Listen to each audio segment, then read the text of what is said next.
It's time for ROTD Weekend. Oh my God, you guys, it has been insane. You know, I was in Mexico visiting my parents. It was me and Marty and my two kids, my bonus kid. The 3 teens are with us, and we visited my parents. We had a wonderful time. It was really nice.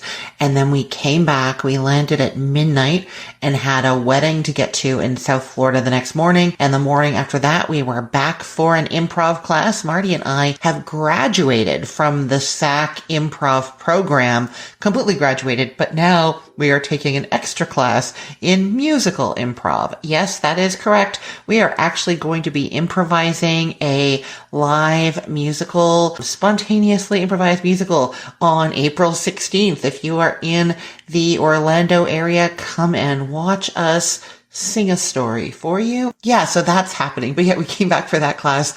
And also, while we were in Mexico, we had all the floors in our house redone and they look amazing. I'm so happy. But like, there is dust and things are all over the place. And, you know, getting back into the swing of work, it's been really crazy. But like crazy with good stuff, you know? So I'm not going to complain about that, nor am I going to complain about the fact that Marty and I have another episode of our cooking show going up, or I guess it's not going up. We are filming it live this Sunday. That's tomorrow, March 29th at 6 p.m. Eastern. If you are free, you should watch and you can chat along. There's like a live feed. You can ask questions. Marty's watching it. He is answering. He's asking me questions. He's usually joking around. I don't know if you saw the clip on social media that I posted of him. It's called Marty the Snacker, because he is fun and he was snacking on some cucumber salad.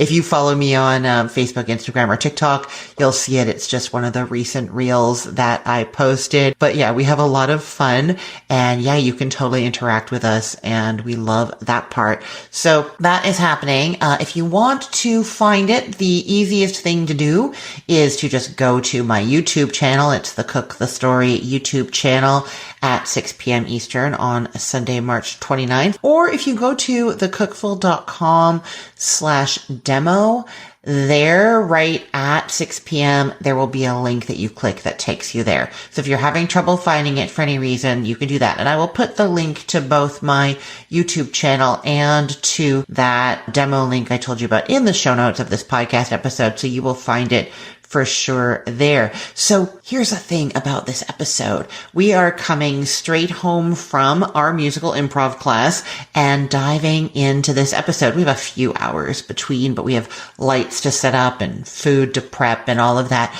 So really, it's going to feel like we're going straight from improv to the show. And so my theme for the show was that I wanted to share what we would actually eat on a busy, kid-free night that's also a Sunday. You know, like it's like special, but we're busy. What would we have? Okay, so that's what I was thinking about. And I was thinking about what I'd like to have and what I'd like to cook. At the same time, I've been running into, I don't want to call it an issue. It's kind of lovely, but it is a thing. You know, you've heard from Marty before. You've heard me talk about him. He doesn't like all foods. He doesn't like many foods. He doesn't like most foods. I don't like calling him picky because I think that has like judgment or something, but like he just doesn't like a lot of stuff. He's very particular. I'll put it that way. He's very particular. But the thing is like totally when I cook for us here at home, I am absolutely taking into account his food preferences, my kids' food preferences when they're here, my food preferences. You know, I'm always adapting things and making sure that it's stuff that we're all going to enjoy at least somewhat and not have anything that we hate, right?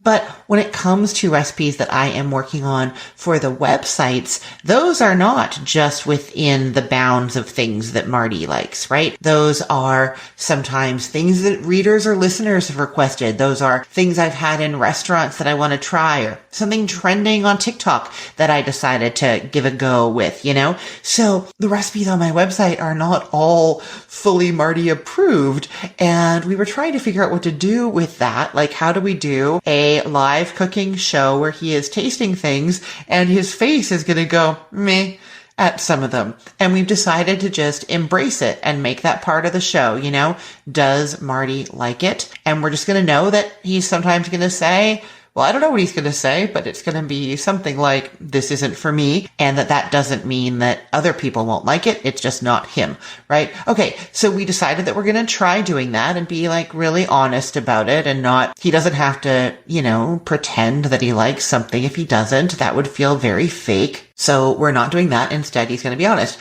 And so I was trying to think of what I wanted to make on a Sunday when we're busy. And the first thing that came to mind is something that I know he really, really loves.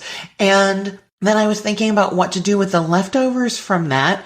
And it's also something that he really likes. And then I was thinking about something that was like really different from that used up one of the same ingredients that was in that first one. And it's also something that Marty likes. So in our first episode where we're trying to like really make not a point of it, but like allow him to be very honest about it or whatever, they're all things that he likes. The funny thing is that he doesn't know what I'm making. I don't tell him ahead of time, right? So he's not going to know that he's going to probably like everything. Maybe he won't like it all, but you know what I mean. Anyways, I thought it would be fun if I told you what I'm making. You'll be in on it with me, and he'll be the one surprised, and I think it's going to be delightful. So I am making a 3-day meal plan, hopefully within kind of an hour. My goal in these shows right now, well, not the first one. The first show was like 2.5 hours long. That was really intensive. The second one was about 1 hour and 20 minutes. What I really want to be doing is a 3-day meal plan.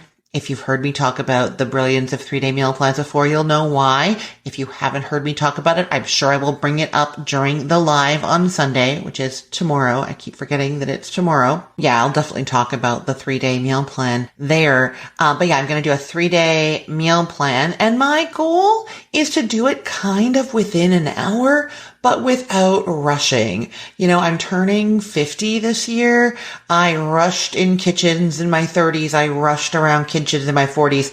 I'm not rushing around kitchens anymore. So I want to calmly make 3 dinners for 2 people in about an hour without rushing. That's the goal. And the recipes that I'm making, all of which I think Marty's going to actually like. So this will be a pleasant surprise for him.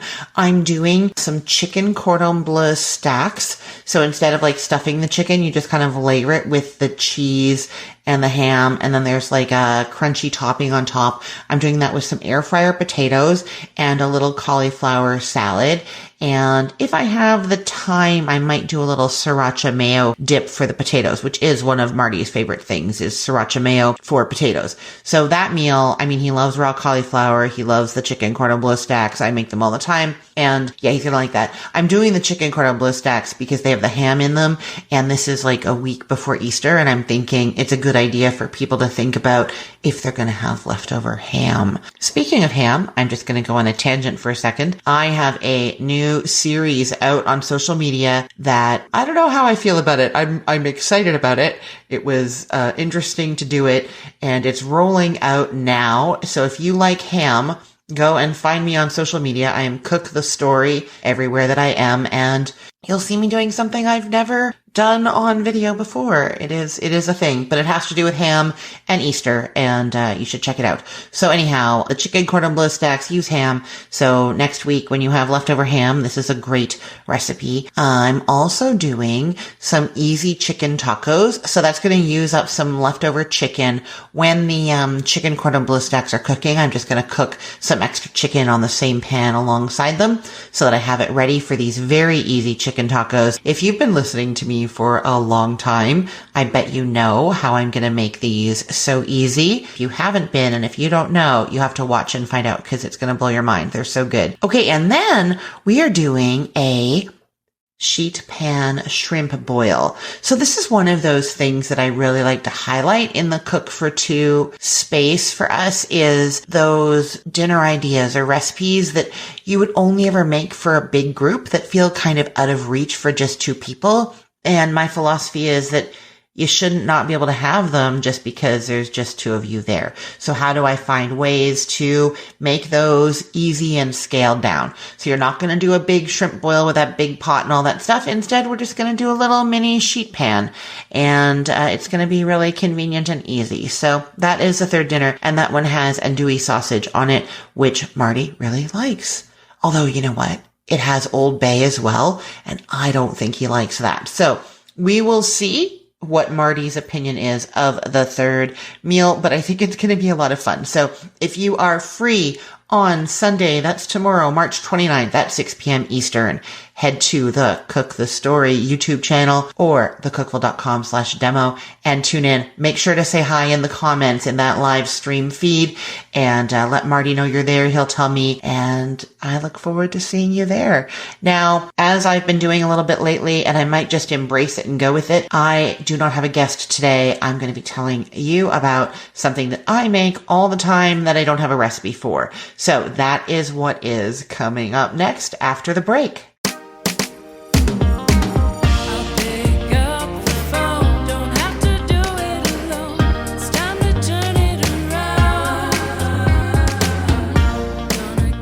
I guess in the theme of things that Marty likes, today I'm telling you about the shrimp piccata that I make for us quite often. That is not a recipe on my website, and I don't follow a recipe. This is actually a funny thing that happens quite often with me and Marty if I'm making something that isn't from a recipe, but just winging it, which is how I often cook. Not always, but often. And he will compare and contrast. So I'll make it, and then he'll say, "Oh, I think this is better than last time," or, "Oh, this has more lemon than last time," or, "Oh, last time it was better. This has more capers." There's a little bit of a do it more like this. And I'm like, I don't even know what I did exactly. So I don't know how to do it like that, but that's okay. So, but this is one where every time I make it, I get to find out whether it was better or worse than last time. He always likes it. I always like it. I do it in a variety of different ways, but usually I will thaw the shrimp first. You know, I often talk about how my favorite way to cook shrimp is straight from frozen, kind of poached in hot water. I do that for this sometimes, and sometimes I thaw them and then cook them in the sauce. So it doesn't matter. It depends on. I'm not really sure how I make that decision. It's a little bit time effort based. Do I want to dirty a bowl thawing the shrimp? I will link to how to defrost shrimp for you in the show notes. And I will also link to my how to cook shrimp from frozen. Yeah, I think it's kind of about that, whether I want to dirty that bowl or not, something along those lines. No, it can't be that, because actually when I cook shrimp from frozen, they go in a pot with water. So it's a bowl or a pot. I'm not sure. I make this decision and I stick with it. So sometimes I thaw them, sometimes I don't. But today I'm going to tell you thaw them.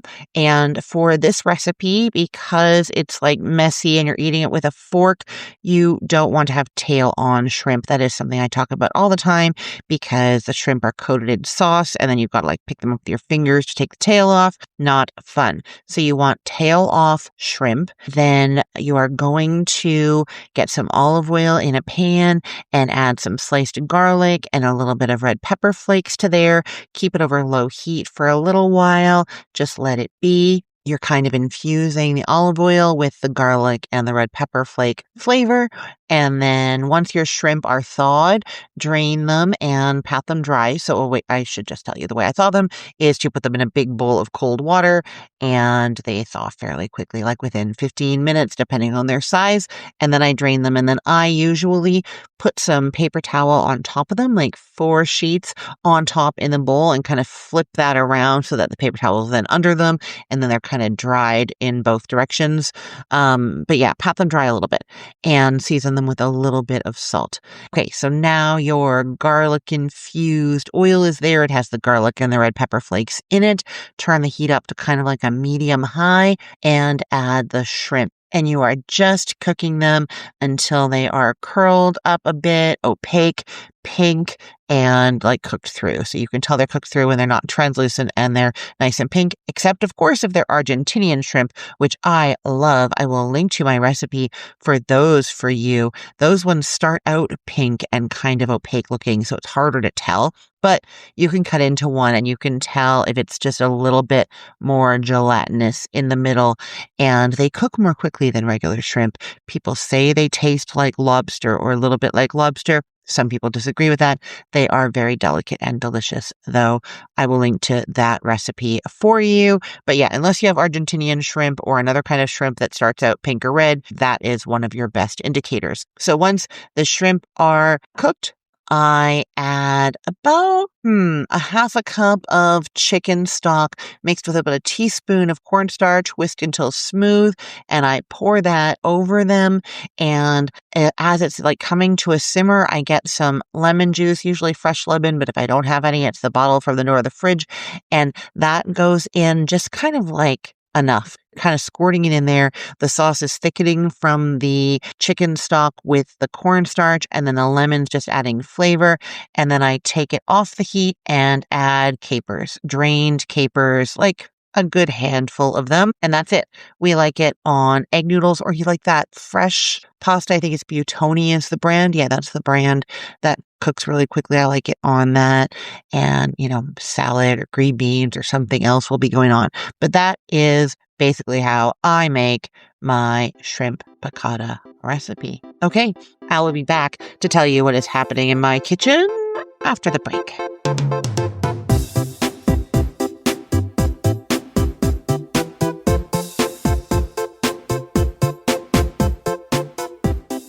So yes, I said I'd be back after the break to tell you what's going on in my kitchen. I feel like I just told you in the first 2 sections of this show what's going on in my kitchen. We're doing our live cooking show on Sunday tomorrow, and I told you about a recipe that I make all the time also, but what I specifically meant was I would tell you what I am cooking for the websites in this coming week. And I've got a crazy week, you guys. Jen is coming over and we are doing videos for 12 recipes from Cook4Two. When we first started the recipe vault for COOKforTWO.us, it was, over 75 recipes for 2 people, and we were testing them, but it was kind of chaotic, and a lot of the testing was happening in the evenings, and just like we were testing the recipes, developing the recipes, testing the recipes, and not necessarily taking the time to make a nice video of them. But now that things have calmed down a bit, I say that knowing full well that in the first segment of the show, I told you how not calm things are. But yeah, it feels a little calmer now. Things have calmed down. We've settled into Cook4Two quite a bit as a new branch of the business and a new exciting thing that we love doing. And so now it's time to start making videos. So we've chosen 12 of the recipes, and we're going to make some, I guess there are videos for social media to share with people who want to know more about Cooking for Two and about Cook4Two.us. And they are also for on the site within the recipe vault where all those recipes are. Then people can also see videos of them being made, which I think is very helpful. And really want to show how so many of the recipes, all of them are exactly for 2 people, unless they've been designed to have leftovers that you are purposely using for something. But the vast majority of them are designed for 2 people. And so when you see the video, you see really that there are 2 portions of this chili, It's really, I think, helpful to everybody to see what actually you're going to get when you make that recipe, So yeah, we're filming 12 of those this week, and it's going to be great. We're doing the super quick chili. We are doing the curry in a hurry. I have the list somewhere, but I don't know where, so I'm not looking for it right now. I'm just going to try and do it from memory. Oh, there's a really nice kielbasa, kale, and chickpea soup that I love.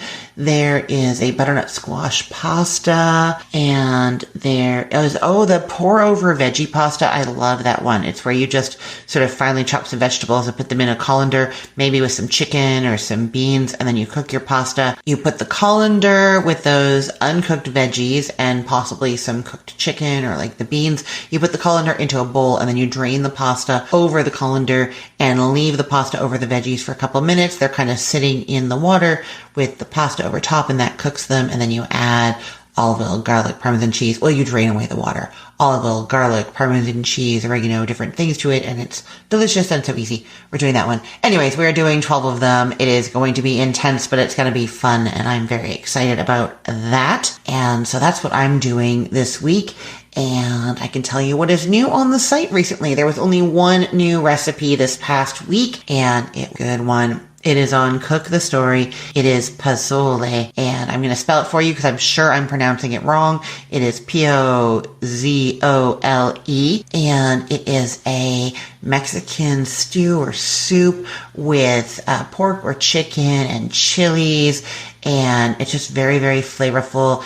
And then you do lots of garnishes on top that I love. It's like cabbage, shredded cabbage, and sliced radishes, and you can do lime and avocado, and then you serve it with warm tortillas, like soft corn tortillas or flour tortillas, and you dip them in the soup, like when you would maybe dip bread in soup, kind of like that. Or you could take some of the meat and toppings out of the soup and make little tacos. So it is just really, really tasty. That is new on the site, and I will link to it in the show notes for you as well. Okay, I think that's everything. Please come and watch our show tomorrow and tell us that you're there. The conversation in the comments is so fun, and I know you'll enjoy it if you join in and say hi. And Marty's a delight. If you have not encountered him before, you are going to adore him. He's just so charming and fun. So come and check us out tomorrow. I'll put the links in the show notes, or go to thecookful.com/demo. And then for all the links that I've talked about here, you can go in the show notes or go to cookthestory.com/ROTD. Everything there is arranged by date, so it's helpful to know that today is March 28th of 2026, and you'll find everything you need there. Thank you so much for listening. I am Christine Pittman from cookthestory.com, thecookful.com, cookfor2.us, and this podcast recipe of the day. I hope you have a great weekend. Let's get cooking.